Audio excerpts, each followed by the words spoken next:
படிச்சு முடிச்ச உடனே வேலை கிடைக்கணும். ஆனா வேலை கிடைக்காது. ரொம்ப நாளா வெட்டிச்சோறு, வெட்டிச்சோறுன்னு பேர் வாங்கி இது பண்ணிட்டு இருப்போம்.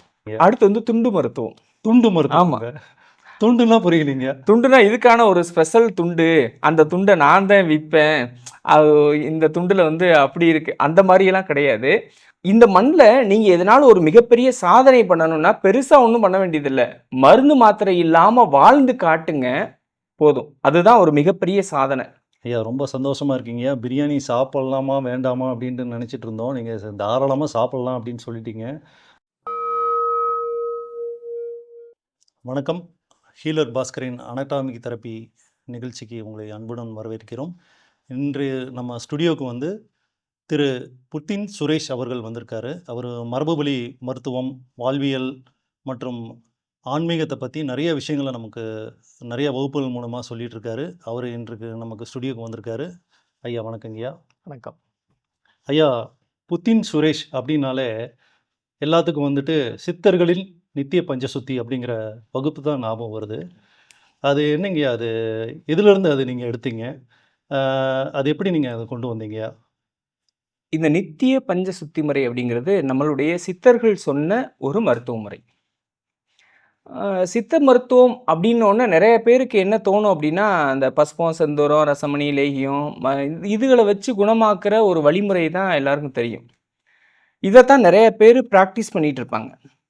இதை தாண்டி மருந்தில்லாத ஒரு மருத்துவ முறையை நம்மளுடைய சித்தர் பெருமக்கள் சொல்லியிருக்காங்க.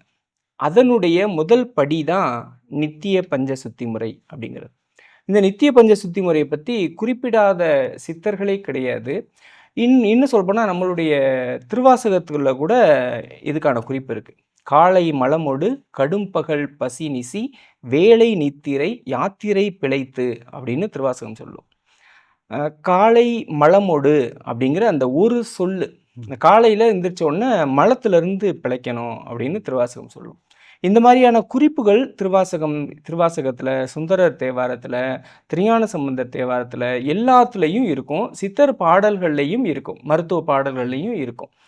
இதை பற்றி சொல்லணும் அப்படிங்கிறதுக்காக தான் இந்த நித்திய பஞ்சசுத்தி முறையை பற்றி நான் சொல்லிக்கிட்டு இருக்கிறேன். நிறைய நான் எழுதின முதல் புத்தகம் வந்து நித்திய பஞ்சசுத்தி முறை. நான் எடுத்த முதல் வகுப்புக்கு பேரும் நித்திய பஞ்சசுத்தி முறை தான். ஐயா, இப்போ நீங்கள் அந்த நித்திய பஞ்சசுத்தி வகுப்புக்கு அப்புறம் ஒரு 1.5 வருஷம் கேப் ஆகிடுச்சுங்க. அந்த அந்த பீரியடில் வந்துட்டு வேறு ஏதாவது நீங்கள் கற்றுக்கிட்டீங்களா? இல்லை ஏன் வந்து இந்த கேப் ஆச்சு? உங்களுக்கு என்ன நடந்தது? நித்திய பஞ்சசுத்தி முறை வகுப்புக்கு பிறகு நிறைய வகுப்புகள் நான் எடுத்தேன். இப்போ கடந்த 1.5 ஆண்டுகளாக எந்த நேரடி வகுப்பு நான் எடுக்காமல் நான் இருந்தேன். என்ன காரணம் அப்படின்னா, ஒரு 5 விதமான புத்தகங்களை கொண்டு வரணும் அப்படின்னு. இப்போ நம்ம பேசிகிட்டு இருக்கிறோம், வகுப்பு எடுத்துக்கிட்டு இருக்கோம் அப்படின்னா, நம்மளுடைய இந்த சமகாலத்தில் இப்படியே மறைஞ்சு போக வாய்ப்பு இருக்குது. புத்தகங்கள் தான் பல தலைமுறை தாண்டியும் மக்கள்கிட்ட போய் நிற்கும் அப்படிங்கிறது என்னுடைய நம்பிக்கை. அதனால புத்தகங்களாக பதிவு பண்ணணும் என்னுடைய கருத்துக்களை அப்படின்னு என்னுடைய ஆசை. இப்போ அதனால் ஏற்கனவே புத்தகங்கள் எழுதியிருக்கிறேன். இப்போ ஒரு 5 புத்தகங்களை நான் புதுசாக எழுதுறதுக்காக இந்த ஒரு 1.5 ஆண்டு காலம் எந்த நேரடி வகுப்பும் எடுக்காமல் இருந்தேன். நீங்கள் மேற்கொண்டு வந்து கற்றுக்கிறதுக்காக இந்த டைமை வந்து கொடுத்துருக்கீங்க. பல விஷயங்கள் வந்து எங்களுக்காக கொடுக்கறதுக்காக நீங்கள் பண்ணியிருக்கீங்க. நம்ம ஏற்கனவே எனக்கு இந்த விஷயங்கள்லாம் தெரிஞ்சதான். இப்போ நான் புதுசாக எழுதியிருக்கக்கூடிய 5 புத்தகங்கள் என்னென்ன கண்டென்ட் அப்படிங்கிறது ஏற்கனவே எனக்கு தெரிஞ்சது தான். அதை கற்றுக்கிறதுக்காக இந்த 1.5 ஆண்டுகள் கிடையாது. அதை எப்படி சொன்னால் புரிஞ்சுக்கிருவாங்க அப்படிங்கிறத நான் உணர்ந்து சொல்லணும். இப்போ ஆனாவனா எல்லாத்துக்கும் தான் தெரியும். ஆனால் எல்லாரும் போய் ஒரு குழந்தைக்கு ஆனாவனா சொல்லி கொடுத்துட முடியுமான்னா முடியாது. இப்போ எனக்கு தெரிஞ்சதையெல்லாம் சொல்லி கொடுத்துட முடியாது என்னால். சொல்லி கொடுக்கறதுக்குன்னு உங்களுக்கு புரிகிற மாதிரி நான் சொல்கிறதுக்குன்னு சொல்ல வேண்டியதாக இருக்கு. நான் கொஞ்சம் வேலை செய்ய வேண்டியிருக்கு. என்னுடைய சிந்தனையில் வேலை செய்ய வேண்டியிருக்கு. அதனால தான் இந்த 1.5 ஆண்டு காலம் எனக்கு அந்த ஓய்வு தேவைப்பட்டது. அது மட்டும் கிடையாது. அதை தாண்டி என்னுடைய உணர்வுக்கு நிறைய மருத்துவ விஷயங்கள், நம்மளுடைய தொன்மையான மருத்துவ விஷயங்களை மக்கள்கிட்ட கொண்டு போய் சேர்க்கறதுக்கான வழி எனக்குள்ள பிறந்திருக்கு. அந்த தொன்மையான மருத்துவ விஷயங்களை மக்கள்கிட்ட கொண்டு போய் சேர்க்கறதுக்காக இப்போ முதல்ல 1.5 ஆண்டுகளுக்கு பின்னாடி ஒரு வகுப்பு ஒன்று திருப்பூரில் நடத்த போகிறேன். ஐயா அது எந்த கிளாஸுங்கய்யா? அது அந்த வகுப்பு எப்படி இருக்குங்கய்யா? எப்போ நீங்க அத குடுக்க போறீங்க? இப்ப திருப்பூர்ல வரக்கூடிய பிப்ரவரி மாசம் 7ஆம் தேதி சனிக்கிழமை அன்னைக்கு ஒரு 1 நாள் வகுப்பா நடத்துறேன். இது வந்து யாக்கை தெரப்பி அப்படின்னு இந்த வகுப்புக்கு பேர். யாக்கை தெரப்பிங்களா? யாக்கை அப்படின்னா என்னங்கய்யா? யாக்கை தெரப்பி அப்படின்னா என்னங்கய்யா அது? யாக்கைனா நம்மளுடைய உடம்பு. மருந்தென வேண்டாவாம் யாக்கைக்கு அப்படின்னு வள்ளுவ பெருந்தகை சொல்லியிருப்பார். ஆ. இப்ப மருந்தென வேண்டாவாம் உடலுக்குன்னு சொல்லல. ம். மருந்தென வேண்டாவாம் யாக்கைக்குன்னு சொல்றாரு. ஏன் யாக்கைக்கு அப்படிங்கிற அந்த சொல்லை பயன்படுத்துறாரு அப்படின்னா, அதுக்குள்ள தான் மருத்துவம் அடங்கியிருக்கு. அது யாக்கைக்கும் உடம்புக்குமான வேறுபாடு என்ன அப்படிங்கிறத இந்த யாக்கை தெரப்பி வகுப்புல நீங்க உணர்ந்துக்கலாம். இப்ப யாக்கை தெரப்பி அப்படிங்கும்போது ஒரு சிகிச்சை முறை அப்படின்னு ஆகுது. அது அது வந்து எந்த மாரி சிகிச்சை முறைங்கய்யா? அதுல ஒரே சிகிச்சை முறைங்களா? அது நீங்க தனிப்பட்ட முறையில உருவாக்கிய அந்த முறைங்களாய்யா அது? யாக்கை தெரப்பி எதுக்காக அப்படின்னா, மருந்து மாத்திரை இல்லாம உயிர் வாழணும் அவ்வளவுதான். இந்த மண்ல நீங்க எதனாலும் ஒரு மிகப்பெரிய சாதனை பண்ணணும்னா, பெருசா ஒண்ணும் பண்ண வேண்டியதில்ல. மருந்து மாத்திரை இல்லாம வாழ்ந்து காட்டுங்க போதும். அதுதான் ஒரு மிகப்பெரிய சாதனை. இப்ப பொதுவா வந்து மரணமில்லா பெருவாழ்வு அப்படின்னு நம்மளுடைய மரபு சொல்லும். மரணமில்லா பெருவாழ்வு வாழணும் அப்படின்னு சொல்லி நெறைய பேர் சொல்ல கேள்விப்பட்டிருப்பீங்க. இப்ப என்னுடைய ஒரு முழக்கம் என்ன அப்படின்னா, மரணமில்லா பெருவாழ்வு கூட வேண்டாம். மருந்தில்லா பெருவாழ்வு வாழுங்க போதும். அந்த மருந்தில்லா பெருவாழ்வு வாழ்வதற்காக இந்த யாக்கை தெரப்பி அப்படிங்கிற இந்த வகுப்ப நான் நடத்துறேன். இந்த வகுப்புல வந்துட்டு மருந்தில்லாம நம்ம வாழலாம் அப்படிங்கிறத நீங்க சொல்லி தர போறீங்க. ஆமா. மருந்தில்லாமல் எப்படி வாழலாம்? முடிந்தவரை மருத்துவமனைக்கு செல்லாமல் எப்படி வாழ்வது? இப்ப மருந்தில்லாம வாழ்க்கைங்கிறபோது உணவே மருந்து அந்த மாரி எல்லாம் வந்திருக்கீங்க. அத தவிர வந்து எந்த மாரி நீங்க சொல்லிக் குடுக்க போறீங்க? உணவே மருந்து அப்படிங்கிறது நெறைய நீங்க வந்து இதுக்கு முன்னாடி கத்துக்கிட்டு இருந்திருப்பீங்க. இதுவரைக்கும் நீங்க கத்துக்கிறாத ஒரு மருத்துவ விஷயங்கள நீங்க இந்த வகுப்புல கத்துக்கலாம். ஒரு 6 விதமான மருத்துவ முறைகளை உள்ளடக்கி தான் யாக்கை தெரப்பி அப்படின்னு இந்த வகுப்பு நடத்துறேன். 6 முறைங்களா? 6 முறைன்னா எந்த மாரி முறைங்கய்யா? நம்ம வந்து மருந்துகள் நம்ம வந்து பயன்படுத்தாம 6 முறைகள நம்ம ஆமா. பயன்படுத்த முடியும். மருந்துகள் இல்லாமல் நம்மளை நாமே குணப்படுத்திக்கிறதுக்கு ஒரு 6 விதமான மருத்துவ முறைகள் இருக்கு. ஐயா அது என்னன்னுங்கய்யா? எனக்கு கேட்கணும்னு ரொம்ப ஆர்வமா இருக்கு. 1 திருக்குறள் மருத்துவம். பொதுவா வந்து திருக்குறள் மருத்துவம் அப்படின்னோன, பொதுவா வந்து திருக்குறள மார்க்குக்காக படிச்சிருப்பாங்க. மனப்பாடம் பண்ணி ஒப்பிச்சு நம்ம வந்து பெருமை காட்டிக்கிறதுக்காக திருக்குறள படிச்சிருப்பாங்க. நம்மளுடைய இதெல்லாம் தப்பு கிடையாது. படிச்சுக்கலாம். ஒண்ணும் தப்பு கிடையாது. இதை தாண்டி நம்மளுடைய காலத்துல திருக்குறளை மருத்துவமாக படிக்கணும், மருத்துவமா உணரணும் அப்படிங்கிறது என்னுடைய கருத்து. அதுக்காக திருக்குறளை ஒரு மருத்துவமா உணரணும் அப்படிங்கிறதுக்காக திருக்குறள் மருத்துவம் அப்படின்னு இந்த மருத்துவ வகுப்புல முதல் மருத்துவ வகுப்பா நான் நடத்துறேன். ஐயா திருக்குறள்ல மருந்துங்கிற அதிகாரம் இருக்கு. ஆனா அந்த திருக்குறள்ல வந்து அவர் வந்து மருந்துங்கிறது எதுவுமே சொல்லல. அப்படி இருக்கும்போது அத எப்படி நீங்க எடுக்குறீங்க? அருமையா சொன்னீங்க. திருக்குறள்ல மருந்து அப்படின்னு ஒரு அதிகாரம் இருக்கு. ஆனா எந்த இடத்துலயும் இந்த மருந்தை சாப்பிடுங்கன்னு வள்ளுவ பெருந்தகை சொல்லவே கிடையாது. எந்த மருந்தையும் சாப்பிடுங்கன்னு சொல்லவே கிடையாது. மருந்தென வேண்டாவாம். இதுல இன்னொன்னு என்ன அப்படின்னா, திருவள்ளுவர் வந்து அறிஞர்கள்லாம் சொல்றது 2000 ஆண்டுகளுக்கு முற்பட்டு எழுதினவரு. காலத்தால் 2000 ஆண்டுகளுக்கு முன்னாடி இந்த மண்ல எதெல்லாம் மருந்தா பயன்பட்டுருக்கும் அப்படின்னா, பூ, இலை, வேர், பட்டை இதுதான் மருந்தா பயன்பட்டுருக்கும். அப்படிப்பட்ட காலத்திலேயே மருந்தென வேண்டாவாம் அப்படின்னு எழுதினவரு திருவள்ளுவ பெருந்தகை. இப்ப நம்மளுடைய காலத்துல எதெல்லாம் மருந்தா பயன்படுத்துறாங்க? ரசாயன பொருட்களை மருந்தா பயன்படுத்துறாங்க. இப்படிப்பட்ட காலத்துல திருவள்ளுவர் மட்டும் இருந்திருந்தா, மருந்து வேண்டவே வேண்டாம் அப்படின்னு எழுதியிருப்பார். கண்டிப்பா சொல்லியிருப்பாருங்கய்யா. அப்போ அவரு குறிப்பிட்ட அந்த யாக்கைக்கு வந்து மருந்து தேவையில்ல அப்படின்ட்டாரு. அந்த முறைய வந்து நீங்க எளிமையா சொல்லி தர போறீங்க. அப்படிதானங்க? அதாவது உடம்புக்கு மருந்து தேவை. யாக்கைக்கு மருந்து தேவையில்லை. உடம்பு அப்படிங்கிறது வேறு, யாக்கை அப்படிங்கிறது வேறு. உடம்பை யாக்கையாக மாத்தணும். அதுதான் திருவள்ளுவர் சொல்லக்கூடிய அந்த சூட்சுமம். அந்த சூட்சுமத்தை இந்த யாக்கை தெரப்பி உங்களுக்கு உணர்த்தும். கண்டிப்பா, கண்டிப்பாங்கய்யா. அடுத்த முறைங்கய்யா? 2வது இலை மருத்துவம். இலை மருத்துவம் அப்படின்னா, லீஃப் தெரப்பி அப்படின்னு சொன்னா தான் நெறைய பேருக்கு புரியும். சீடு தெரப்பி நான் கேள்விப்பட்டிருக்கீங்க. அது என்ன லீஃப் தெரப்பி அப்படின்னு ஆமா. புதுசா இருக்குங்க. விதை மருத்துவம் அப்படிங்கிற அந்த சீட் தெரப்பி நீங்கலாம் கேள்விப்பட்டிருப்பீங்க. இலை மருத்துவம் அப்படின்னு ஒண்ணு இருக்கு. இந்த இலை மருத்துவம் அப்படிங்கிறத நம்ம காலத்துல நான் சொல்றதுக்கும், நீங்க புரிஞ்சுக்கிறதுக்கும் எளிமையா இருக்கணுங்கிறதுக்காக இலை மருத்துவம் சொல்றேன். நம்மளுடைய மரபு ரீதியா வச்ச உள்ள பேரு வேற. அது அது அந்த பேரு வேற. அதெல்லாம் சொல்லி நான் உங்கள குழப்ப விரும்பல. இப்ப நம்மளுடைய சமகாலத்துல அந்த தொன்மையான மருத்துவ முறையை கொண்டு வர்றது அப்படிங்கிறது ரொம்ப ரொம்ப முக்கியம். அதனால இலை மருத்துவம், லீஃப் தெரப்பி அப்படின்னு உங்க முன்னாடி முன்வைக்கிறேன். இலை தெரப்பிங்கும்போது நம்ம சீடு தெரப்பி மாரியே இலை தெரப்பியும் வந்து நம்ம அத முழுதா இலைய வந்து பயன்படுத்துறோமா? இல்ல வேற முறைகள்ல ஏதாவது பயன்படுத்துறோமுங்களாய்யா? இலையை உள்பிரயோகமாகவும், வெளிப்பிரயோகமாகவும் பயன்படுத்துறது அந்த இலை தெரப்பில இருக்கும். 2 முறைகள்லயும் பண்ணிக்கலாம். 2 முறைகள்லயும் இருக்கும். இது ஏற்கனவே நமக்கு சித்தர் மருத்துவத்துல குறிப்பிடுற இலைகள் தாங்க. எல்லாமே பச்சை இலைகள் அந்த மாரி தான பயன்படுத்துறாங்க. அதே முறைகள்ல இருக்குங்களா? அது அந்த சித்த மருத்துவத்துல மருந்துகளா பயன்படுத்தக்கூடியது, சித்த மருத்துவரின் துணை இல்லாமல் உங்களால் செய்ய முடியாது. ஆனா, இந்த முறைய எந்த மருத்துவரின் துணை இல்லாமல் உங்களுக்கு நீங்களே செஞ்சுக்கலாம். எந்த விதமான பக்க விளைவுகளும் இல்லாத ஒரு மருத்துவம் இந்த இலை மருத்துவம். இப்ப இந்த மூலிகை பத்தி தெரிஞ்சிருந்தா தான் இந்த இலை மருத்துவத்த நம்ம பண்ண முடியுங்களாய்யா? இல்ல வீட்ல நம்ம அன்றாட பயன்படுத்துற இலைகள வச்சு நம்ம பண்ணிக்கலாங்கய்யா? நீங்க உங்களுக்கு அன்றாடம் பயன்படுத்தக்கூடிய உங்களுக்கு தெரிஞ்ச ஒரு சாதாரண இலைகளை பத்தி தான் இந்த இலை மருத்துவம் இருக்கும்.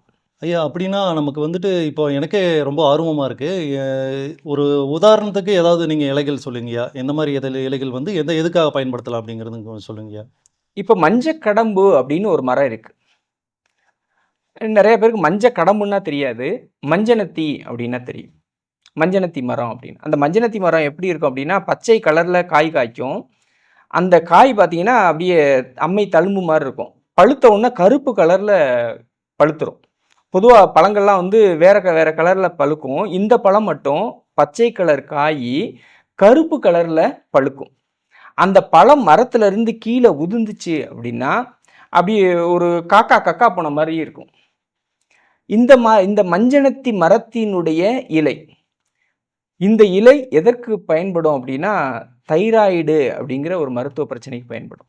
இப்ப இந்த மாரி ஒரு மருத்துவ பிரச்சனைக்கு அந்த இலை, இந்த இலை அந்த மாரி நெறைய இலைகள்லாம் இருக்கு. அதையெல்லாம் தாண்டி ஒரு ஒட்டுமொத்தமா எல்லா மருத்துவ பிரச்சனைகளுக்கும் இந்த இலையை மட்டும் பயன்படுத்தினால் போதும் அப்படிங்கிற ஒரு இலையும் இருக்கு. அது என்ன இலை அப்படின்னா, அது வந்து சஸ்பென்ஸ். நம்மளுடைய யாக்கை தெரப்பி வகுப்புல நான் உங்களுக்கு சொல்லுவேன். வகுப்புல நீங்க முழுமையா சொல்லி தர ஆமா. போறீங்க. சரிங்கய்யா. அடுத்த முறை என்னங்கய்யா? காய்கறி மருத்துவம். காய்கறி மருத்துவம் கேள்விப்பட்டிருக்கீங்களா? ஐயா, காய்கறி மருத்துவம் பழங்கள் இருக்கு. நீங்க காய்கறி மட்டும் சொல்றீங்களா ஐயா? பழங்கள்ல வராதுங்களா ஐயா? பழங்கள் வந்து நம்மளுடைய மரபுல வந்து பழங்கள் வந்து உணவு, காய்கறிகள் வந்து கிருமி நாசினி, இலைகள் வந்து மருத்துவம் அப்படின்னு நம்மளுடைய மருத்துவ மரபு சொல்லும். ம். இப்ப இங்க வந்து நம்ம வந்து காய்கறிய மட்டும் வச்சு எப்படி மருத்துவமா பயன்படுத்தி மருத்துவ பிரச்சனையிலிருந்து மீண்டு வரப்போறோம் அப்படிங்கிறத இந்த காய்கறி மருத்துவத்துல சொல்லப்போறேன். பொதுவா காய்கறி மருத்துவம் அப்படின்னு நெறைய நீங்க வந்து வகுப்புகள்லாம் கலந்திருப்பீங்க. நெறைய பேர் சொல்லியிருப்பாங்க. இந்த காய்கறிகள இந்த மருத்துவ பிரச்சனைக்கு இந்த காய சாப்பிடுங்க, அந்த மருத்துவ பிரச்சனைக்கு அந்த காய சாப்பிடுங்க, பச்சையா சாப்பிடுங்க அப்படின்லாம் சொல்லுவாங்க. கேள்விப்பட்டிருப்பீங்க. இது அந்த மாரியெல்லாம் பச்சையா சாப்பிட சொல்லி அப்படின்லாம் கஷ்டப்படுத்தாது இந்த மருத்துவ முறை. காய்கறி மருத்துவத்த பயன்படுத்தி முக்கியமா என்ன மருத்துவ பிரச்சனையிலிருந்து மீண்டு வரலாம் அப்படின்னா, அது வந்து உடல் பருமன், ஒபிசிட்டி. நெறைய பேர் வந்து இந்த உடல் பருமனை குறைக்கிறதுக்கு ஏதேதோ ரசாயன மருந்துகளையும், சப்ளிமெண்ட்ரியும் சாப்பிட்டு சைடு எஃபெக்ட்டுகள அனுபவிச்சுக்கிட்டு இருக்கிறத நம்ம வந்து பார்த்துக்கிட்டு இருக்கோம். இன்னும் சொல்லப்போனா, மருத்துவம் படிச்ச ஒருத்தவங்களே இந்த உடல் பருமன் நோய்க்காக சில சிகிச்சை எடுத்து, சில மருந்துகள சாப்பிட்டு உயிரையே பலி கொடுத்த சம்பவங்கள்லாம் இங்க நடந்திருக்கு. எந்த விதமான சைடு எஃபெக்ட் இல்லாம ரொம்ப எளிமையா நல்லா சாப்பிட்டு சாப்பிட்டு உடம்ப குறைக்கிற ஒரு வழிமுறை இருக்கு. அதுதான் வந்து இந்த காய்கறி மருத்துவம் அப்படிங்கிறது.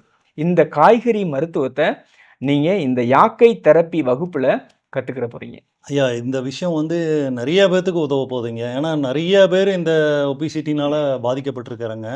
அது முக்கியமா பார்த்தா பெண்கள் பார்த்தீங்கன்னா, அவங்களுக்கு திருமணத்துக்கு அப்புறம் வந்து உடம்பு வந்து அதிகமாயிடுச்சு. அதே மாரி பிரசவத்துக்கு அப்புறம் அதிகமாயிடுச்சு அப்படிங்கிற மாரி ப்ராப்ளத்துலலாம் இருக்காங்க. அந்த மாரி இருக்கிறவங்களுக்கு இது வந்து உபயோகமா இருக்குங்களா ஐயா? எ இன்னொன்னு, திருமணத்திற்கு பிறகு தான் பெண்கள் வந்து குண்டாகுறாங்க அப்படின்னு கிடையாது. இன்னைக்கு வந்து சாதாரண குழந்தைகள் கூட, ஒரு 8ஆம் ம். கிளாஸ் படிக்கிற குழந்தைகள் கூட உடல் பருமன் நோயில அவதிப்பட்டுக்கிட்டு இருக்கிறத நம்ம வந்து பார்த்துக்கிட்டு தான் இருக்கிறோம். ஏன்னா, அவ்வளவு ஒரு ஒரு கொடூரமான விஷயங்கள நம்ம வந்து கண் முன்னாடி மருத்துவ ரீதியா நம்ம பார்த்துக்கிட்டு தான் இருக்கிறோம். ஆமாங்க. ஒரு சில பேர் பார்த்தீங்கன்னா, அவங்களுக்கு சின்ன வயசா இருக்கும். ஆனா, உருவம் வந்து பெருசா இருக்கும். வயசானவங்க மாரி இருக்கும். ஒரு 10வது, 12வது படிக்கிற பையன பார்த்தா, பெரிய ஆள் மாரி தெரிவாங்க. இதுதான் காரணங்களா ஐயா? ஆமா. இந்த எல்லா உடல் பருமன் சில பேர் வந்து அ உடல் பருமன் இருக்காது. ஆனா வந்து பார்த்தா ரொம்ப வயோதிக தோற்றமா தெரிவாங்க. சின்ன பையனா இருப்பான் பார்த்தா. சின்ன இப்ப இவங்களுக்கெல்லாம் இந்த காய்கறி மருத்துவத்த எடுத்துக்கிட்டாங்க அப்படின்னா, ரொம்ப ஒரு சிறப்பா இருக்கும். இந்த காய்கறி மருத்துவத்த இந்த வகுப்பு முடிச்சுட்டு போயி, அடுத்த நாள்ல இருந்து நீங்க பின்பற்றுனீங்கன்னா, அடுத்த ஒரு ஒரு 10 நாளையில உங்களுடைய மருத்துவம் உங்க உடம்பு எவ்வளவு மருத்துவ ரீதியா முன்னேறி இருக்கு அப்படிங்கிறத நீங்க உணரலாம்.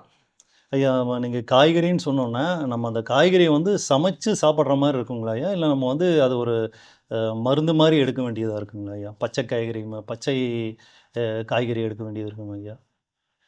பச்சை காய்கறியா எடுத்து கஷ்டப்பட்டு சாப்பிட்டு மருத்துவ பிரச்சனை இல்லாம வாழணும் அப்படின்னு நான் எங்கேயுமே நான் சொன்னது கிடையாது. சரி.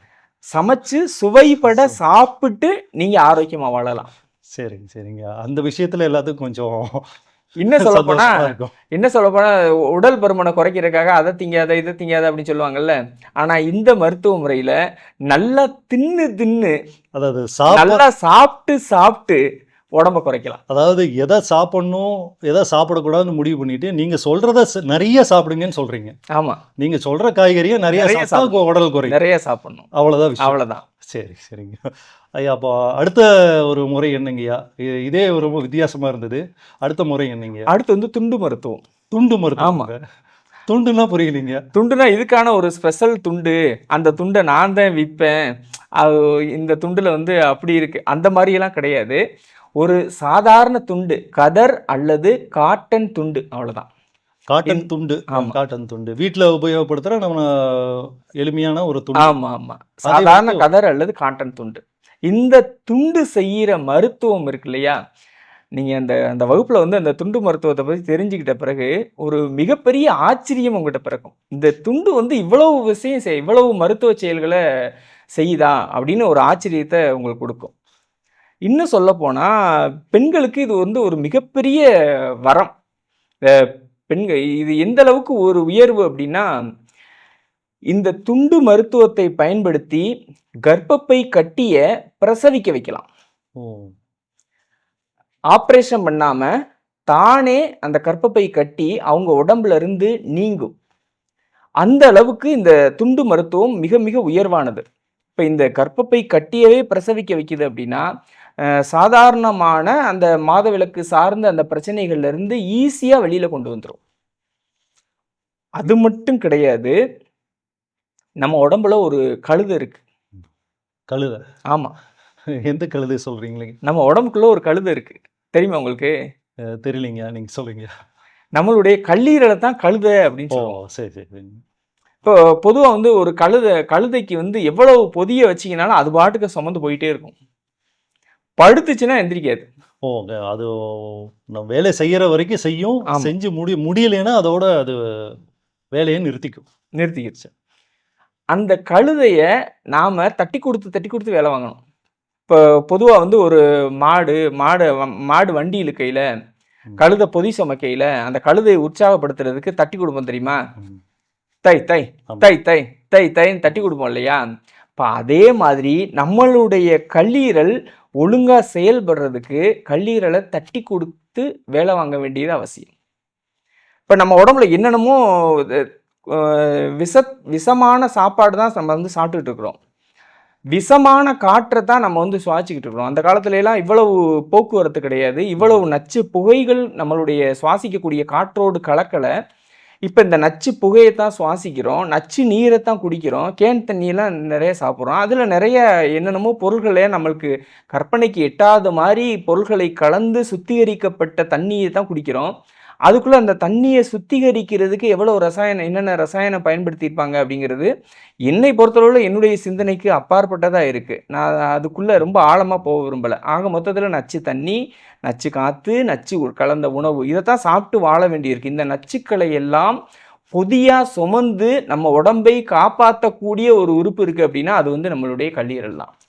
இந்த கல்லீரல்ங்கிற கழுதைய தட்டி கொடுத்து நாம வேலை வாங்குறதுக்கு இந்த துண்டு மருத்துவம் அப்படிங்கிறது ரொம்ப ரொம்ப முக்கியமான ஒரு மருத்துவம்.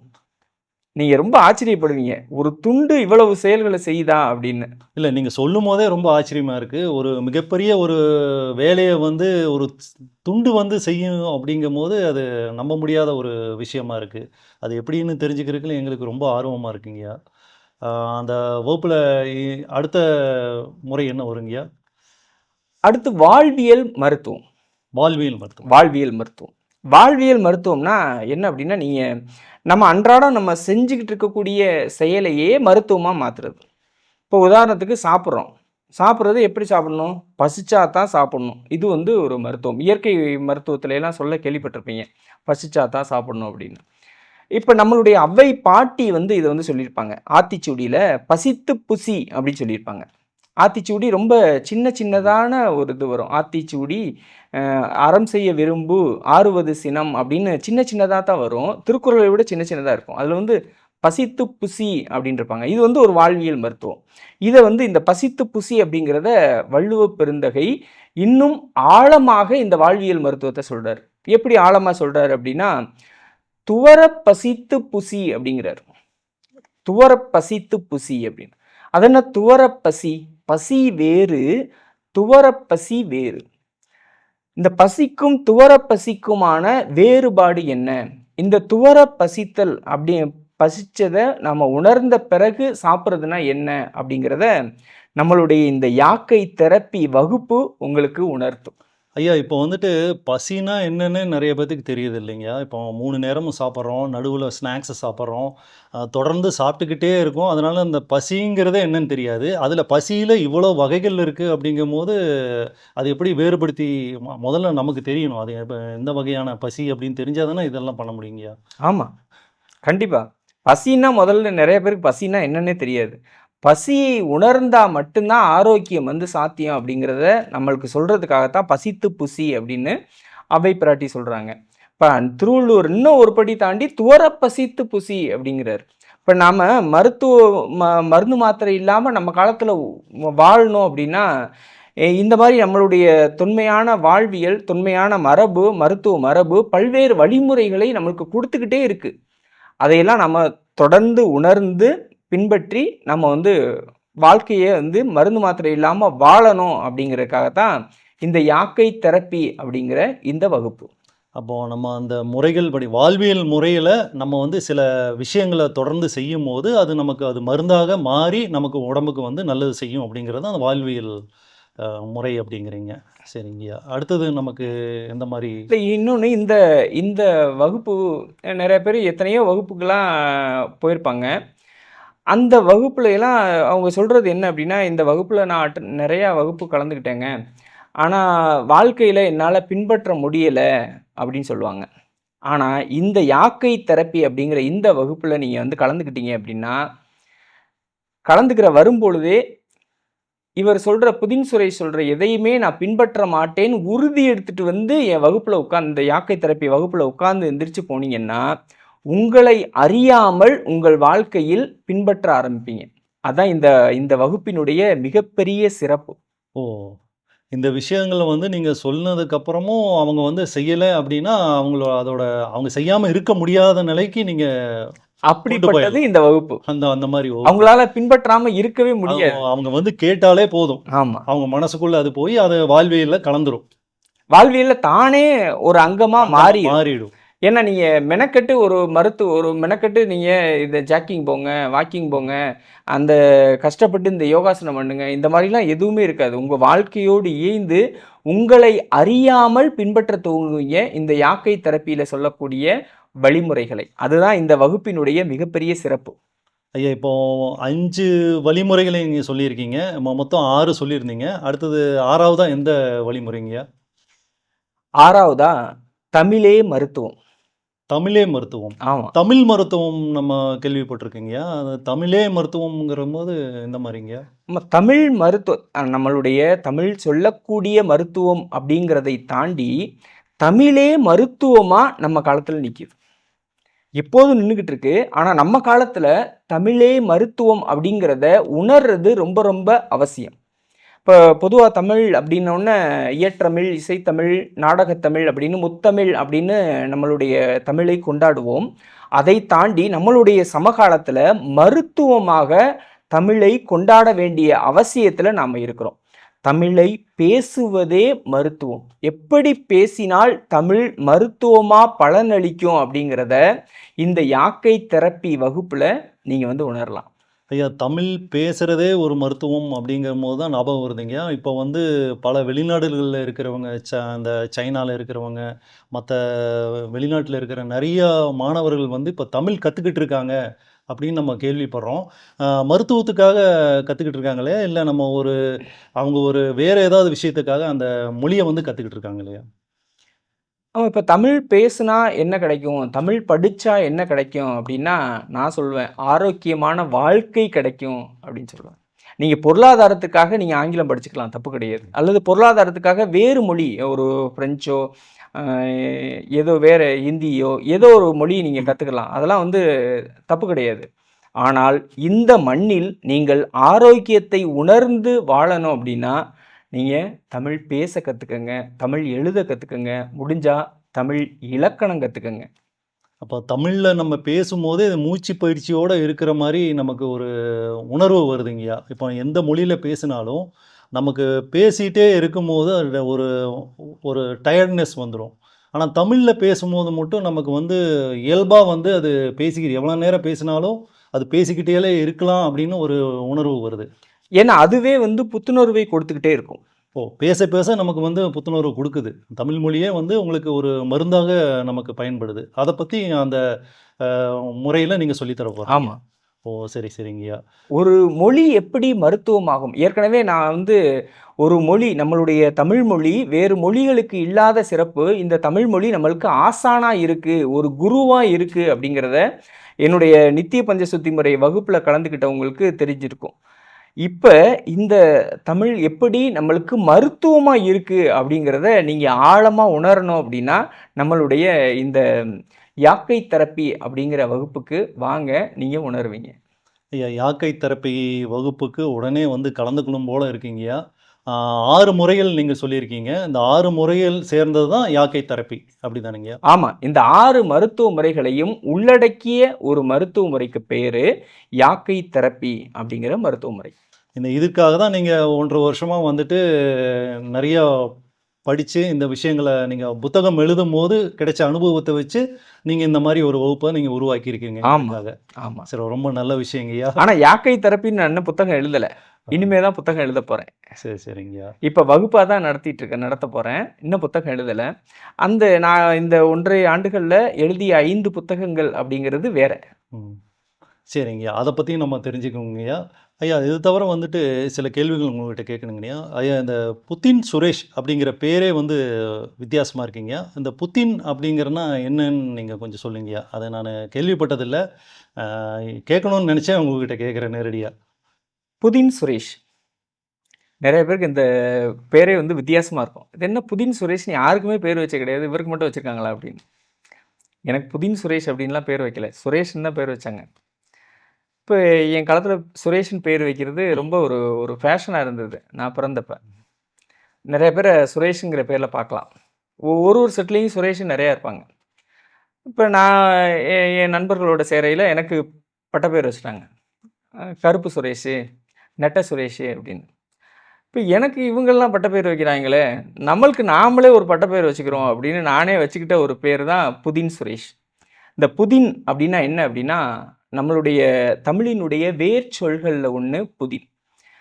புதிய, புதியவன், புதினம் அப்படிங்கிற சொற்கள்லாம் பிறந்தது புதின் அப்படிங்கிற அந்த வேர் சொல்லுல இருந்து தான் பிறந்தது. அப்ப அந்த புதின் அப்படிங்கிற அந்த வேர் சொல்லை எடுத்து என் பேருக்கு முன்னாடி சுரேஷ்ங்கிற பேருக்கு முன்னாடி வச்சுக்கிட்டேன். புதின் சுரேஷ் அப்படின்னு வச்சுக்கிட்டேன். இப்போ புதின்னா என்ன அர்த்தம்? என்ன பொருள்படும் அப்படின்னா, புரிந்து கொள்ள இயலாத வித்தியாசமான புதியவன் அப்படின்னு பொருள்படும். சுருக்கமா சொல்லணும் அப்படின்னா, இறைவன். ஐயா ரொம்ப கரெக்டான பேர் வச்சிருக்கீங்கய்யா. புதிய புதிய விஷயங்கள நீங்க சொல்றங்காட்டி புதின் சுரேஷன் கூடி வச்சுக்கலாம். எனக்கு ரொம்ப சந்தோஷமா இருக்கீங்க. அப்புறங்கய்யா நீங்க சித்தர் சித்த நித்திய பஞ்சசுத்தி முறைகள் பத்தி நம்ம நெறைய பேசியிருக்கீங்க. சுருக்கமா அது எப்படி அப்படிங்கிறது நீங்க சொல்லுங்கய்யா. ரொம்ப சுருக்கமா அது விளக்கமா கொஞ்சம் சொல்லுங்க. சித்தர்களின் நித்திய பஞ்ச சுத்தி முறை.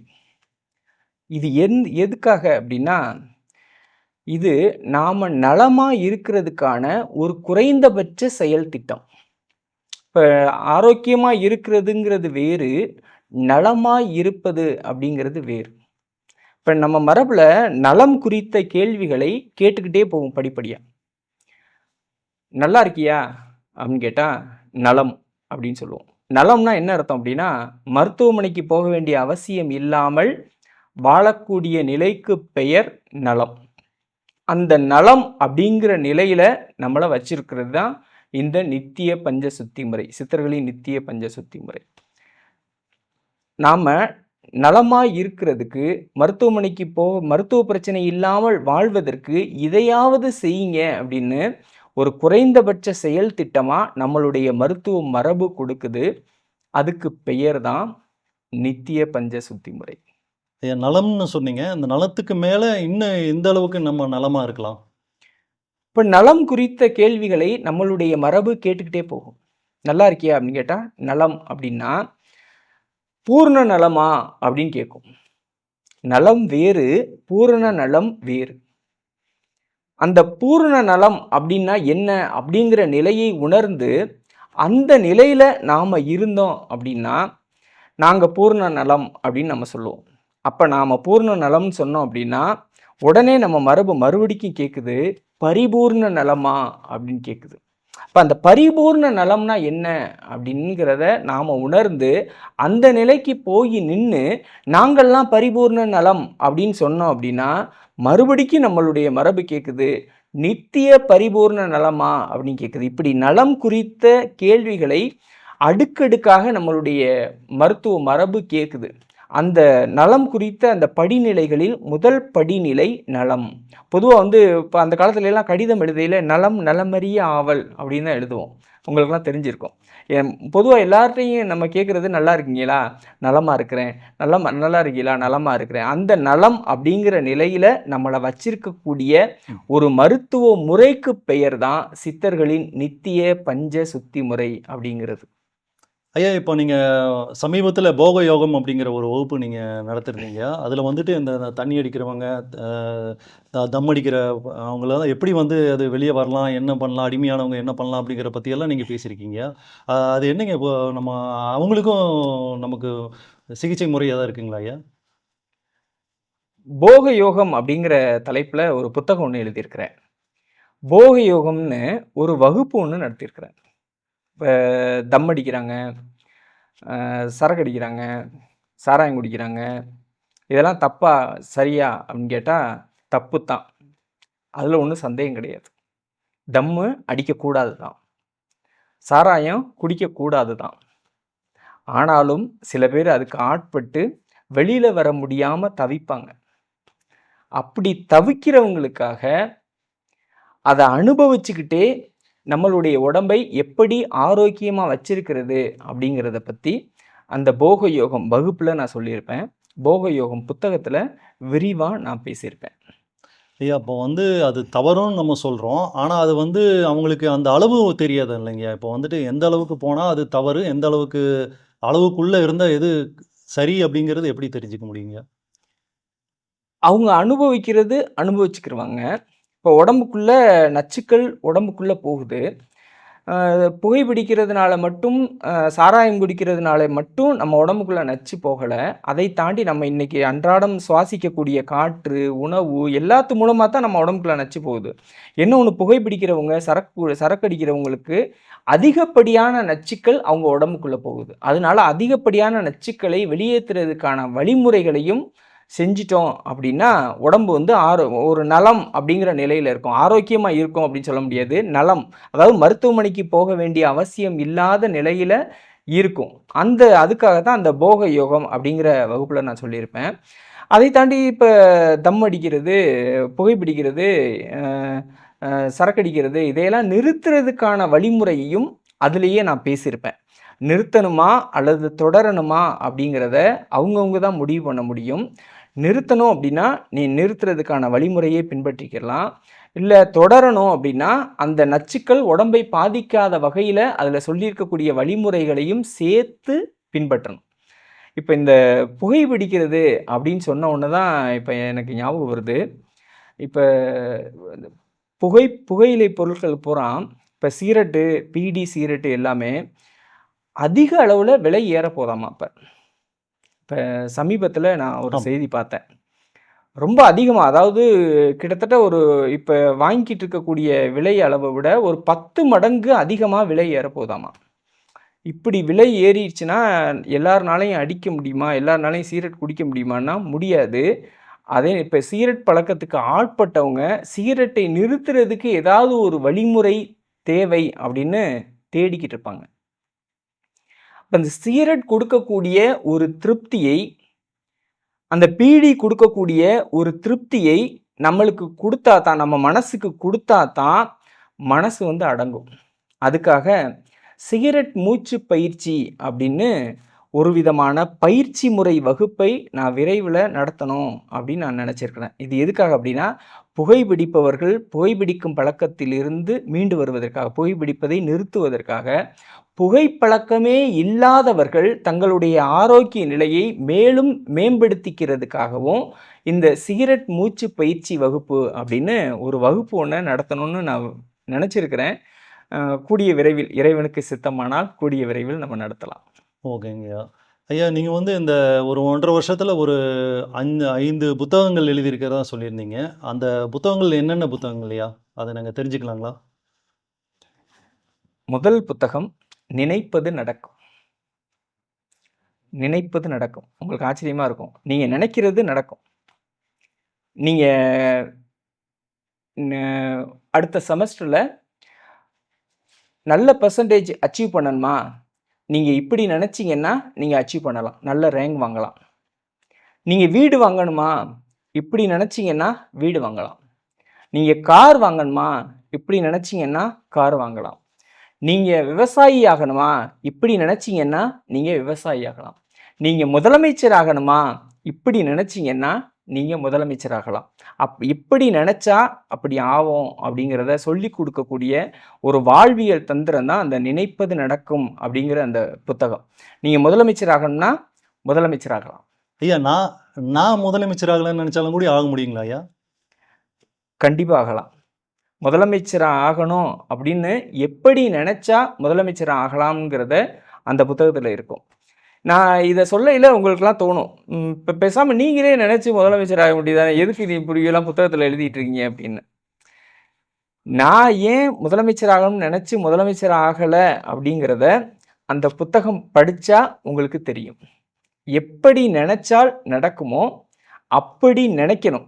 அப்படி நினைக்க வைக்கிறது தான் அந்த புத்தகத்தினுடைய வேலை. நான் நினைச்சு முதலமைச்சர் ஆகாதது, நான் நினைச்சு பிரதமர் ஆகாதது ஏன் அப்படிங்கிறது, நீங்க அந்த நினைப்பது நடக்கும்னு நான் எழுதின அந்த புத்தகத்த படிக்கும் பொழுது நீங்க உணருவீங்க. ஐயா, அடுத்த புத்தகங்கய்யா, இது நினைத்தது நடக்கும் அப்படின்னு சொல்றீங்க. மேனிஃபெஸ்ட் வந்து சொல்றீங்க. நெறைய பேர் அந்த மேனிஃபெஸ்ட் பத்தி நெறைய பேர் சொல்லியிருக்காங்க. பிரபஞ்ச சக்தி அப்படின்னு நெறைய பேர் சொல்லியிருக்காங்க. இது அந்த புஸ்தகத்துக்கு என்ன வேறுபாடுங்கய்யா? ஆமா, இப்ப நம்மளுடைய மரபுல இப்ப பாரதி வந்து நினைவு நல்லது வேண்டும் அப்படின்னு சொல்லியிருப்பார். அப்துல் கலாம் வந்து கனவு காணுங்கள் அப்படின்னு சொல்லியிருப்பார்.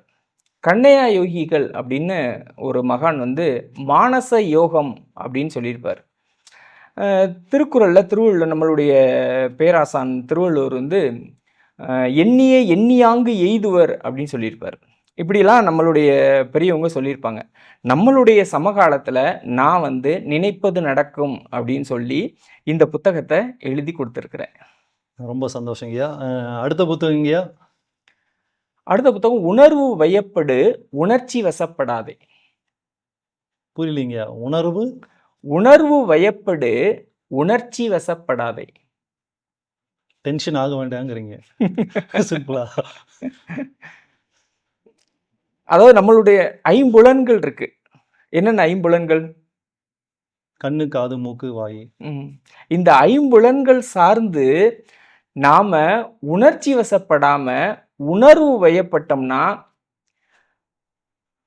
நம்ம வாழ்க்கையில நடக்க வேண்டியதெல்லாம் ஒழுங்கா நடக்கும்.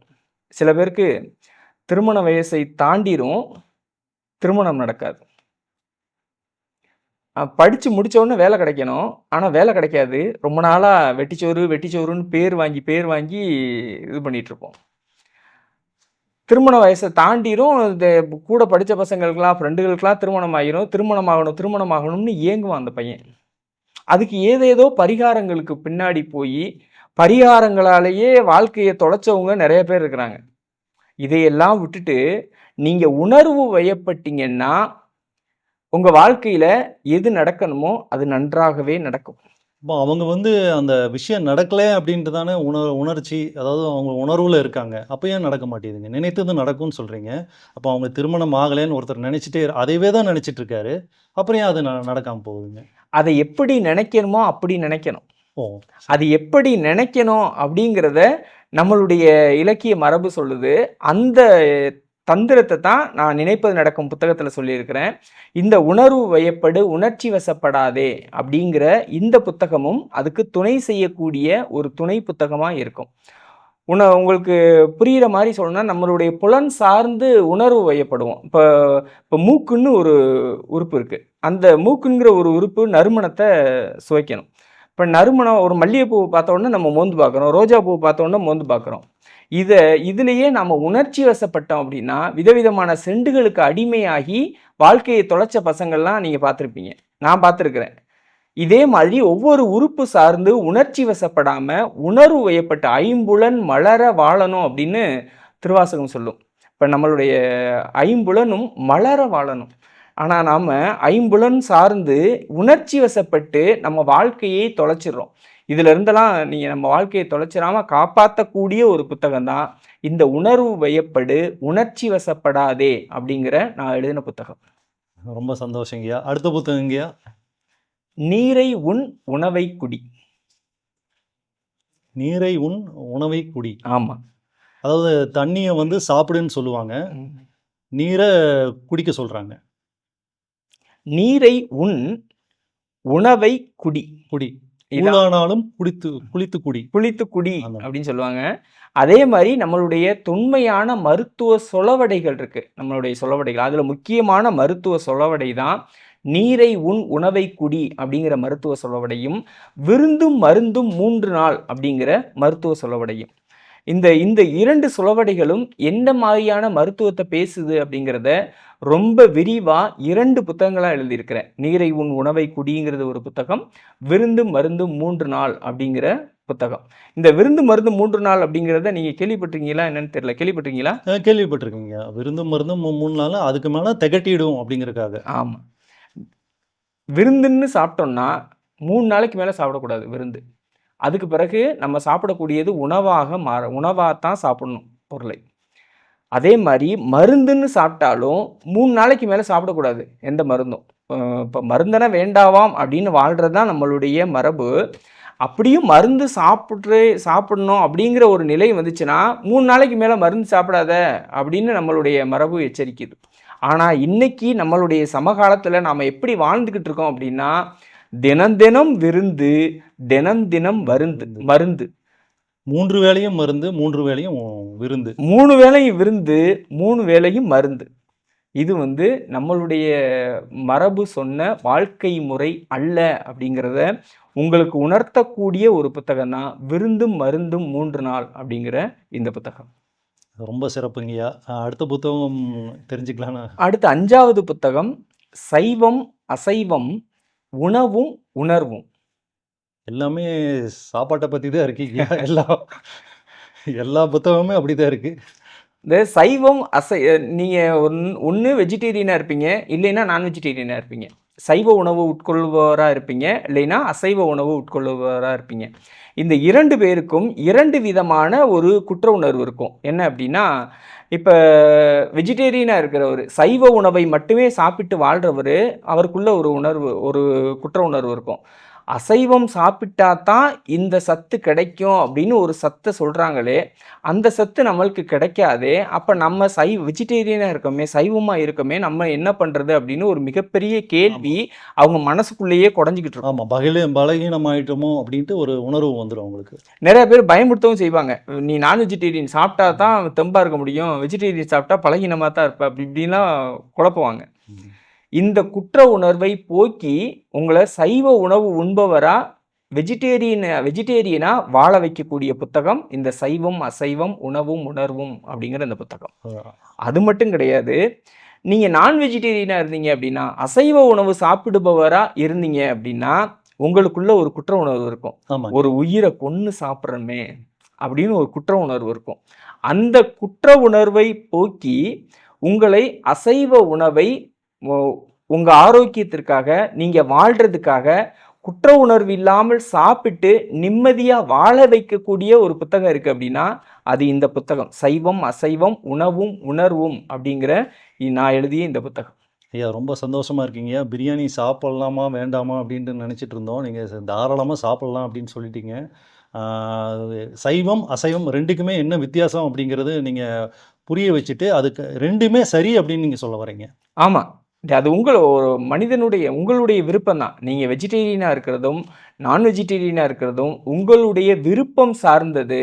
உங்களுடைய உணவை நீங்கள் தான் தீர்மானிக்கணும். ஆனால் துரதிர்ஷ்டவசமாக உங்களுடைய உணவை யார் தீர்மானிக்குது? மதம் தீர்மானிக்குது, சில நேரங்களில் சில கம்பெனிகள் தீர்மானிக்குது, சில நேரங்களில் மருத்துவர்கள் தீர்மானிக்கிறாங்க. இதில் இருந்தெல்லாம் நீங்கள் தப்பிச்சு உங்களுடைய உணவு எதுங்கிறத நீங்கள் தீர்மானித்து அந்த உணவை உட்கொண்டு ஆரோக்கியமாக வாழ வைக்கக்கூடிய ஒரு புத்தகம் இருக்குது அப்படின்னா, அது இந்த சைவம் அசைவம் உணவும் உணர்வும் அப்படிங்கிற இந்த புத்தகம் தான். அது எதை வேணாலும் நம்ம சாப்பிடலாம், ஆனால் எப்படி சாப்பிடணும் அப்படிங்கிற முறை தெரிஞ்சு சாப்பிட்டா போதும்.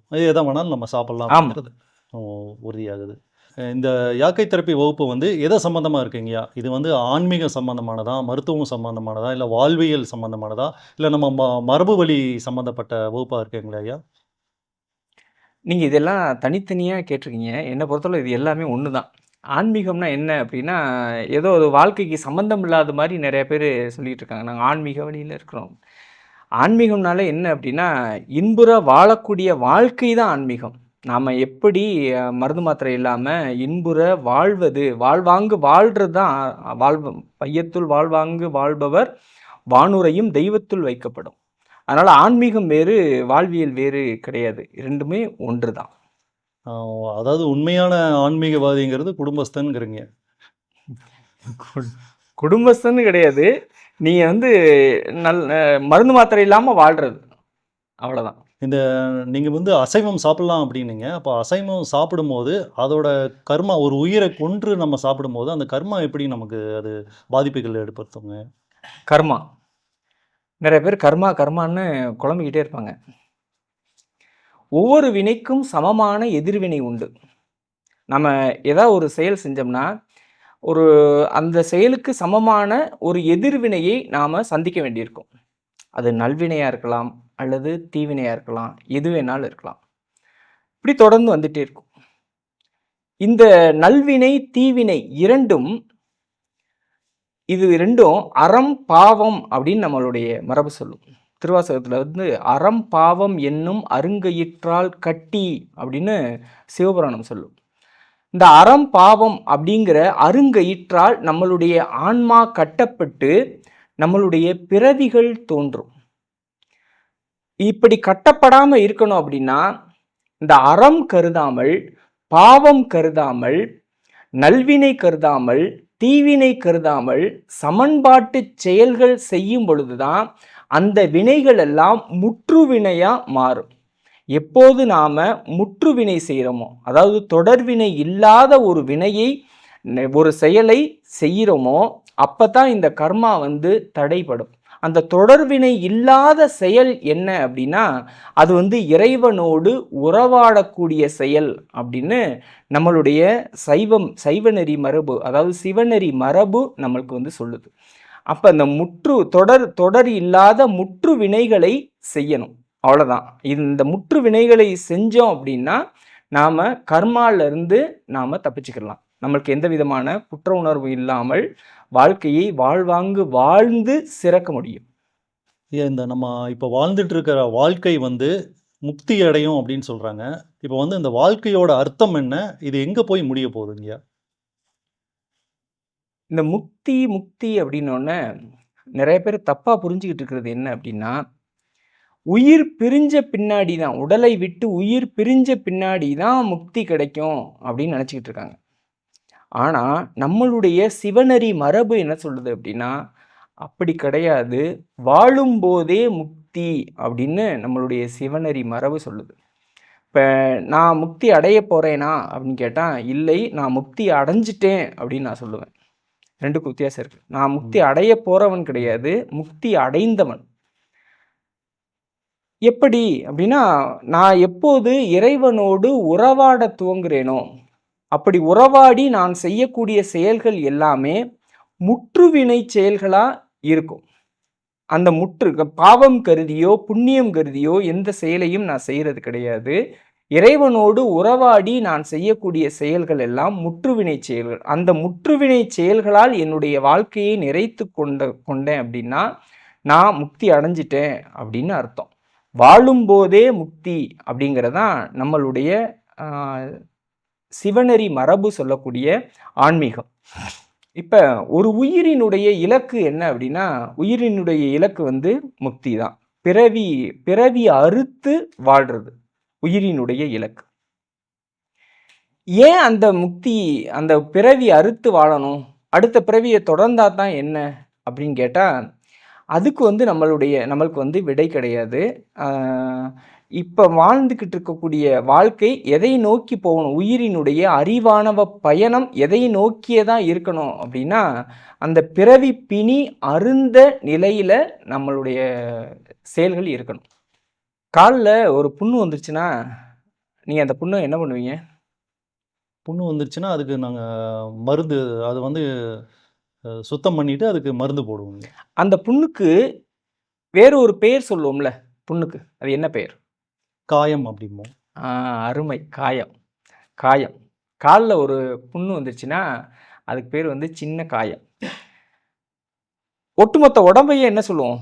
உடம்புன்னு சொல்லுவோம், யாக்கைன்னு சொல்லுவோம், இன்னொரு சொல்லு. காயம்னு சொல்லுவோம். காயம். இது வந்து ஒரு பெருங்காயம். பெருங்காயம். காலில் வந்து வர்ற புண்ணு வந்து சின்ன காயம்.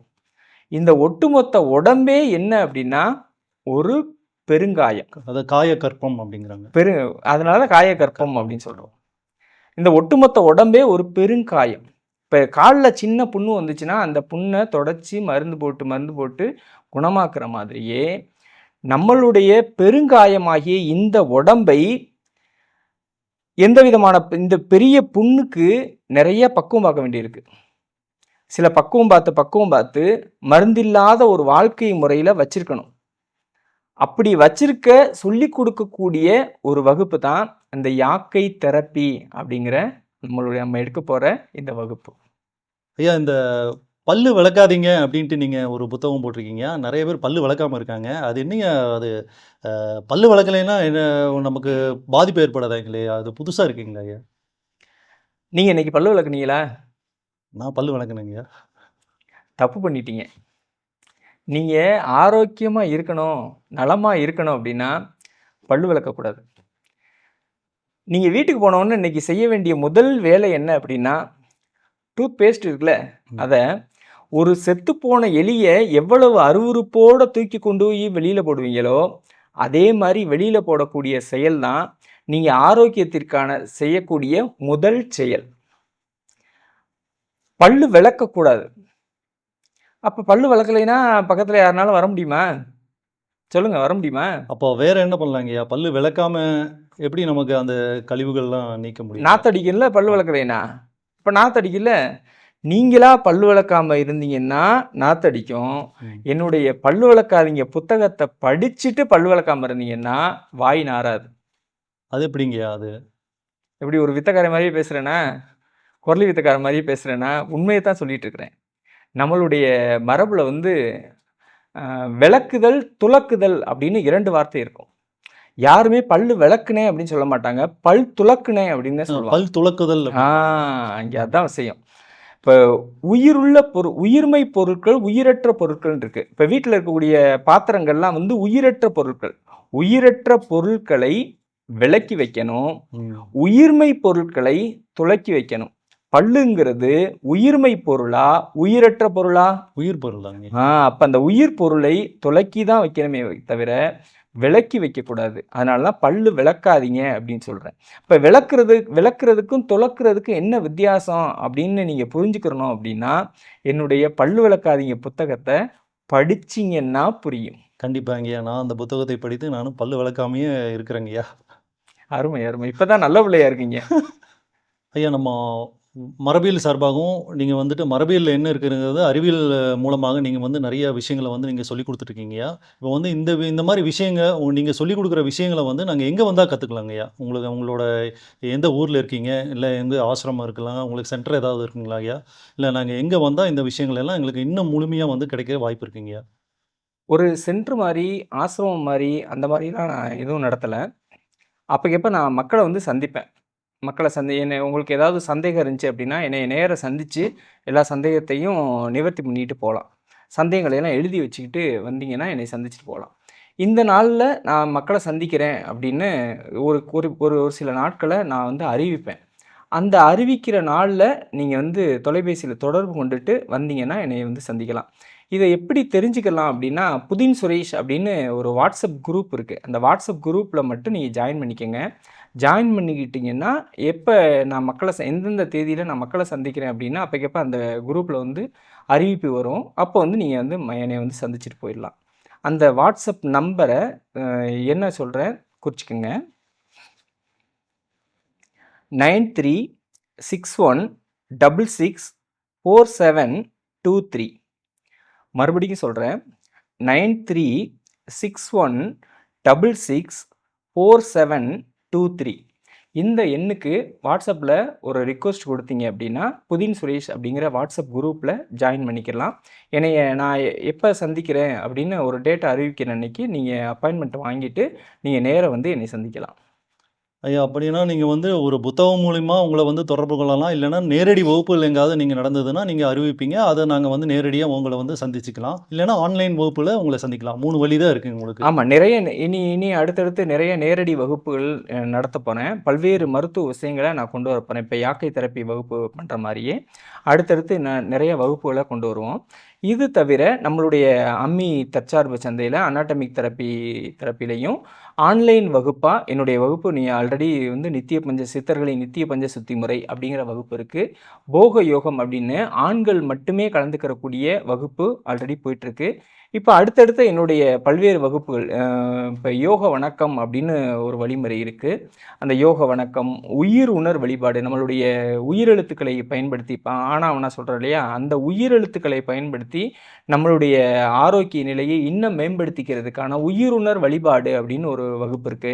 இந்த மாரி பல்வேறு வகுப்புகள்ல நம்மளுடைய அனாட்டமிக் தெரப்பில தொடர்ந்து நான் குடுக்கலான்னு இருக்கிறேன். அதுபோக நேரடி வகுப்புகளும் நிறைய நடத்தப் போறேன்.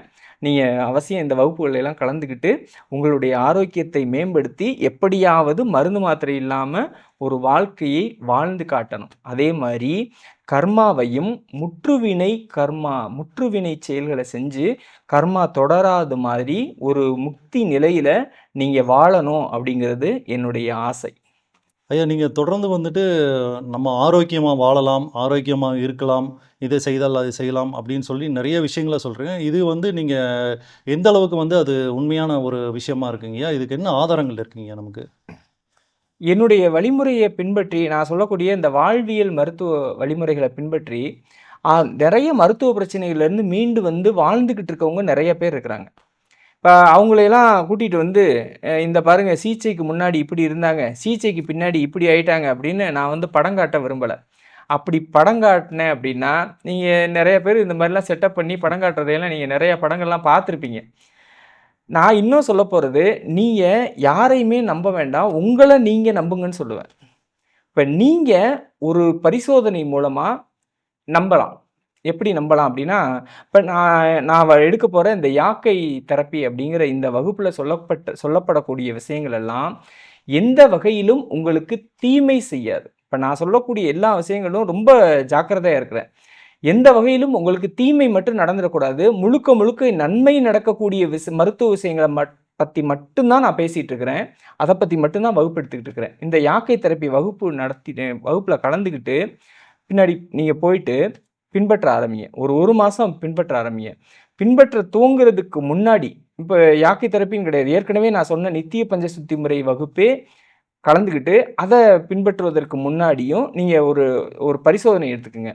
செமன் அனாலிசிஸ் அப்படின்னு ஒரு டெஸ்ட் ஒண்ணு இருக்கு. ஸ்பெர்ம் கவுண்ட் எவ்வளவு இருக்கு அப்படிங்கிறத நோட் பண்ணி குடுப்பாங்க. அந்த டெஸ்ட் எடுத்துட்டு ஒரு 1 மாசம் அல்லது ஒரு 20 நாள் நான் சொன்ன இந்த யாக்கை தெரப்பி வழிமுறையோ, அல்லது நித்திய பஞ்சசுத்தி முறை வழிமுறையையோ பின்பற்றிக்கிட்டு வாங்க. மறுபடிக்கும் செமன் அனாலிசிஸ் எடுத்தீங்க அப்படின்னா, ஸ்பெர்ம் கவுண்ட் கூடியிருக்கிறத நீங்க கண்கூடாக பார்க்கலாம். இப்போ ஒரு மனிதனுக்கு உயிராற்றல், உயிரணுக்கள் அதிகமாகிக்கிட்டு இருக்கு, உயிராற்றல் மேம்பட்டுக்கிட்டு இருக்கு அப்படின்னாலே, அவன் மருத்துவ பிரச்சனையிலிருந்து மீண்டு வர்றான் அப்படின்னு அர்த்தம். அந்த ஒரு ஆதாரத்த அறிவியல் பூர்வமான ஆதாரத்த வந்து நம்ம எடுத்துக்க முடியும் நம்ம. எடுத்துக்க நம்ம இந்த முடியும். இந்த நம்ம வந்து அந்த சிகிச்சை ஆரம்பிக்கிறதுக்கு முன்னாடி ஒரு டெஸ்ட் பண்ணிட்டு, சிகிச்சை ஒரு 20 நாள், 30 நாள் கழிச்சு அத நம்ம டெஸ்ட் பண்ணி பார்த்தா, நம்மளே நம்ம தெரிஞ்சுக்கலாம் அப்படிங்கிறீங்க. ஆமா. இத சிகிச்சைன்னு சொல்லக்கூடாது. வாழ்வியல்னு சொல்லணும். இல்ல. நம்ம பேசுறதெல்லாம் வாழ்வியல் மருத்துவம். இந்த வாழ்வியல் மருத்துவத்தை பின்பற்றிக்கிட்டு, நீங்க டெஸ்ட் பண்ணிட்டு, பின்பற்றிட்டு மறுபடியும் ஒரு செமன் அனாலிசிஸ் டெஸ்ட் பண்ணீங்க அப்படின்னா, உயிரணுக்கள்ல கூடியிருக்கிறத நீங்க கண்கூடா பார்க்கலாம். நீங்க யாரையும் நம்ப வேண்டியதில்ல. நான் திரும்ப திரும்ப சொல்லுவேன் நானு. நீங்க ஆரோக்கியமா வாழணும் அப்படின்னா, யார நம்பணும் அப்படின்னா, உங்கள தான் நீங்க நம்பணும். ஐயா, இப்போ ஆரோக்கியமா வாழலாம் அப்படின்னு சொல்லியிருந்தீங்க. நீங்க வந்து ஆரோக்கியமா வாழ்றதுக்கு நெறைய விஷயங்கள சொல்லியிருக்கீங்க. எங்களுக்காக ஒரு 2, 3 டிப்ஸ் சொல்ல முடியுங்களா ஐயா? டிப்ஸ்னா என்ன மாரி எதிர்பார்க்குறீங்க?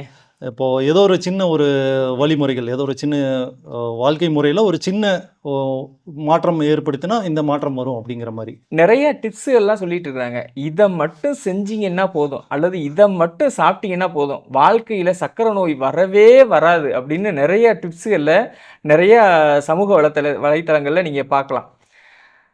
இதெல்லாம் உண்மையா அப்படின்னு கேட்டா பொய். முதல்ல வந்து ஒரு மருத்துவ பிரச்சனை இருக்கு அப்படின்னா, அந்த மருத்துவ பிரச்சனைய நீங்க வந்து புரிஞ்சுக்கங்க. சர்க்கரை அப்படின்னா என்ன அப்படிங்கிற ஒரு ஒரு பொருள ஒரு மூலிகைய மட்டும் சாப்பிட்டா வாழ்நாள் ஃபுல்லா சர்க்கரை நோயே வராதா? அப்படியா அர்த்தம்? அப்படிலாம் கிடையவே கிடையாது. சர்க்கரைங்கிறது சமன்படுத்தி வாழக்கூடிய ஒரு வாழ்க்கை முறையை சர்க்கரையை நீங்க புரிஞ்சுக்கிட்டீங்கன்னா தான் வாழ்க்கை முறையா புரிஞ்சுக்கிட்டீங்கன்னா தான் சர்க்கரையிலேருந்து தப்பிச்சுக்கலாம். இப்ப சர்க்கரை நோயாளி மருந்து மாத்திரை இல்லாம உயிர் வாழணும் அப்படின்னா என்ன பண்ணணும்? சர்க்கரைங்கிறத புரிஞ்சுக்கிறணும். நம்மளுக்கு சர்க்கரை என்ன அளவுல இருக்கு? அதுலேருந்து மீண்டு வர்றதுக்கு என்ன பண்ணணும்? மரபு மருத்துவத்துல என்ன பண்ணணும்? அப்படிங்கிறத நீங்க புரிஞ்சுக்கிறணும். இப்ப மேக்ஸ்ல ஒரு ப்ராப்ளம் இருக்குன்னு வச்சுக்கோங்க. இப்போ மேக்ஸ்ல ஒரு ஒரு 10 மேக்ஸ் ஸ்டூடண்ட் இருக்காங்க. 10 மேக்ஸ் ஸ்டூடண்ட்டுக்கும் ஒரே ப்ராப்ளத்த நம்ம குடுத்தோம் அப்படின்னா, 10 ஸ்டூடண்ட்டும் அந்த ப்ராப்ளத்த சால்வ் பண்ணிருவாங்க. ஆனா, இந்த ஸ்டூடண்ட் சால்வ் பண்றதுக்கு ஒரு ஈக்குவேஷன பயன்படுத்தியிருப்பாரு. இந்த ஸ்டூடண்ட் சால்வ் பண்றதுக்கு வேறு விதமான ஈக்குவேஷன பயன்படுத்தியிருப்பாரு. ஈக்குவேஷன்ஸ் மாறும். ஆனா 2 ஸ்டூடண்ட்டும் சமன்படுத்தியிருப்பாங்க. இப்ப அதே மாரி நீங்க ஆரோக்கியமா வாழ்றதுக்கு பல்வேறு சமன்பாடுகளை, பல்வேறு ஆரோக்கியமா நோய் அப்படிங்கிறது ஒரு ஒரு மேத்ஸ் ப்ராப்ளம்னு வச்சுக்கோங்க. அத குணமாக்குறதுக்கு என்ன பண்ணணும்? அத சால்வ் பண்றதுக்கு என்ன பண்ணணும்? நெறைய ஈக்குவேஷன்ஸ் பயன்படுத்தணும். நெறைய சமன்பாடுகள பயன்படுத்தணும்.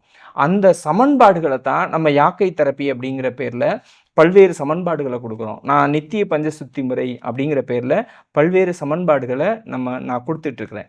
இதையெல்லாம் பயன்படுத்தி எப்படியாவது மருந்து மாத்திரை இல்லாம உயிர் வாழணும். இப்ப நானும் டிப்ஸ் சொல்றேன் அப்படின்னு சொல்லி, இத மட்டும் சாப்பிடுங்க சர்க்கரை நோய் சரியாயிரும். இத மட்டும் சாப்பிடுங்க பிரஷர் சரியாயிரும். இத மட்டும் செய்யுங்க அது சரியாயிரும். இத மட்டும் செய்யுங்க இது சரியாயிரும் அப்படின்னு சொல்றதுக்கு நான் விரும்பல. நான் நெறைய ஈக்குவேஷன்ஸ குடுக்குறதுக்கு தயாரா இருக்கிறேன். நீங்க ப்ராப்ளத்தோட வந்தீங்கன்னா, அந்த ஈக்குவேஷன்ஸ கத்துக்கிட்டு உங்க ப்ராப்ளத்த சால்வ் பண்ணிக்கலாம். ஐயா, நீங்க நெறைய விஷயங்கள மக்களுக்காக சொல்லிட்டு இருக்கீங்கய்யா. நீங்க இதெல்லாம் எங்க கத்துக்கிட்டீங்கய்யா? இல்ல உங்களுக்குன்னு யாராவது குருநாதர்கள் அப்படின்னு யாராவது இருக்காங்களா? அந்த விஷயங்கள நீங்க சொல்லுங்கய்யா. எங்கிருந்து இந்த விஷயங்கள் எல்லாம் நீங்க கத்துருக்கீங்க? என்னோட குருநாதர் இருக்காரு. எங்க இருக்காரு அப்படின்னா, வெள்ளியங்கிரி மலை மேல 7வது மலையில ஒரு குகையில உட்கார்ந்திருக்காரு. அவருக்கு பேரு வெள்ளியங்கிரி ஆண்டவர். சரியா சொன்னீங்கய்யா. சிவபெருமான் தான் குருநாதர். மனிதனுக்கு மனிதன் குருவாக முடியாது. நண்பர்களா வேணா இருக்கலாம். இதுதான் நம்மளுடைய சைவ மரபு சொல்லுது. நம்மளுக்கு திருவாசகத்தை தந்த மாணிக்கவாசகருக்கும், நம்மளுக்கு திருக்கடைக்காப்பு தந்த திருஞான சம்பந்தருக்கும், நம்மளுக்கு தேவாரம் தந்த அப்பர் பெருமானுக்கும், நம்மளுக்கு திருப்பாட்டு தந்த சுந்தர பெருமானுக்கும் இறைவன் தான் குருவா இருந்திருக்காரே தவிர, சக மனிதர்கள் குருவா இல்ல. மனிதனுக்கு மனிதன் குருவாக முடியாது. அதனால, நான் குரு அல்ல அப்படின்னு ஒரு புத்தகம் ஒண்ணு எழுதிட்டு இருக்கிறேன். அந்த புத்தகம் கூடிய விரைவில் வரும். அதாவது நான் குரு அல்ல. நான் குரு அல்ல. ஆமா, உங்களுக்கு குருவும் இல்ல. ஆமா. எனக்கு அந்த மாரி. குருவும் இல்ல. மனிதர்கள் வந்து மனிதர்களுக்கு வந்து வழிகாட்டியா இருக்கலாம். வழிகாட்டி குருவா இருக்கலாம். ஆசானா இருக்கலாம். ஆசானா. ஆசான், ஆசான். ஆசானா இருக்கலாம். ஆம். சொல்லிக் குடுத்தவரா இருக்கலாம். ஆசான், வாத்தியார் அப்படிங்கிறது வேறு. குருன்னா இறைவன் தான் ஒரு மனிதனுக்கு குருவாக முடியும். ரொம்ப நன்றிங்கய்யா. இன்னைக்கு எங்க ஸ்டுடியோவுக்கு வந்திருந்து நெறைய விஷயங்கள வந்து நீங்க எங்களுக்காக சொல்லியிருக்கீங்க. ஆன்மீக விஷயமாகட்டும், மரபியல், வாழ்வியல் விஷயங்களாகட்டும், நீங்க நெறைய விஷயங்கள எங்களுக்காக உங்க அறிவையும், உங்களோட அனுபவத்தையும் எங்களுக்கு பகிர்ந்து கொண்டதுக்கு ரொம்ப நன்றிங்கய்யா. உங்களோட பணிகள் வந்து மென்மேலும் சிறக்க வேண்டும் என்று நாங்கள் வாழ்த்துக்கிறேங்கய்யா. ரொம்ப நன்றிங்கய்யா. நம்மளுடைய மண் எப்படிப்பட்ட மண்னா, படித்த பண்டிதர்களும், படிக்காத ஞானவான்களும் கட்டிக்காத்த புண்ணிய பூமி இந்த மண். எனக்கும் வாழ்க்கையில நெறைய படித்த பண்டிதர்களும், படிக்காத ஞானவான்களும் நெறைய விஷயங்கள ஆசானா இருந்து நெறைய சொல்லிக் குடுத்துருக்காங்க. அதையெல்லாம் மக்களுக்கு சொல்லிக்கிட்டு இருக்கிறேன். இப்படி சொல்லிக்கிட்டு இருக்கிறதுக்கு ஒரு மிகப்பெரிய வாய்ப்பை நம்மளுடைய ஹீலர் பாஸ்கர் அண்ணன், அனாட்டமிக் தெரப்பி, உங்களுடைய ஸ்டுடியோ எல்லாம் எல்லாம் குடுத்துருக்கு. அதனால உங்க எல்லாருக்கும் என்னுடைய பாராட்டுதலை நன்றியா தெரிவிச்சு நான் விடைபெறேன். நன்றிங்க. நன்றி.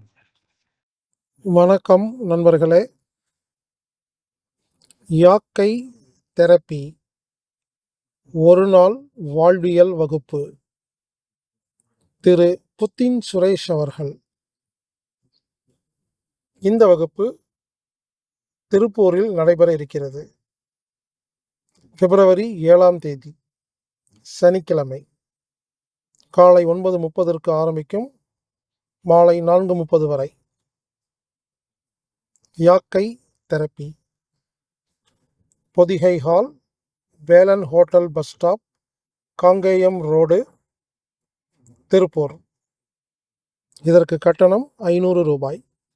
மதிய உணவு, தேநீர், வகுப்பு உட்பட ஒரு நபருக்கு 500 ரூபாய். முன்பதிவு அவசியம்.